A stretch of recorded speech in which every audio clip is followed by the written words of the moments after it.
আমি আপনাকে দেখাবো কিভাবে আমি ঐতিহ্যবাহী পদ্ধতিতে কুসুম ফুল ব্যবহার করে প্রাকৃতিক ফেস পাউডার তৈরি করি।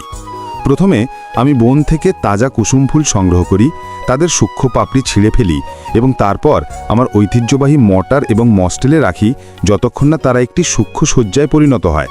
তারপর মটার এবং মস্টেল থেকে এগুলি বের করার পরে আমি সামান্য ফলের ভিনেগার এবং জল যোগ করি এবং আমার হাত দিয়ে আলতো করে মাখি, যাতে পাপড়ি থেকে লাল রঙের প্রতিটি ফোঁটা জলে ছেড়ে যায়। তারপর আমি এগুলি একটি সূক্ষ্ম সুতির কাপড়ে রাখি এবং আমার হাত দিয়ে চেপে বিশুদ্ধ রঙিন জল আলাদা করি এবং মোটা কণাগুলি সরিয়ে ফেলি।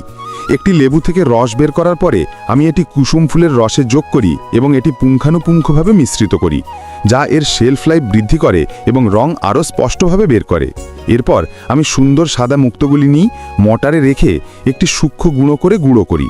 আমি মোটা গুঁড়ো চালের গুঁড়ো যোগ করি এবং কুসুমের রসের সাথে একে একে মিশিয়ে দিই। এখন আমি এটি ঢেকে রাখি এবং রাতারাতি রেখে দিই, যাতে ঘন রং স্থির হয়ে যায় এবং জল আলাদা হয়ে যায়। পরের দিন সকালে আমি এসে আলাদা করা জল ফেলে দিই এবং এই ঘন রংটি একটি কাপড়ে বের করে বেঁধে গাছের ছায়ায় ঝুলিয়ে রাখি, যাতে এটি ধীরে ধীরে শুকিয়ে যায়। 3 দিন পর আমি এটি এনে দেখি এটি ভালোভাবে শুকিয়ে গেছে। তারপর আমি এটি পিষে মিহি গুঁড়ো তৈরি করি। এই কাজের জন্য অনেক পরিশ্রম করতে হয়।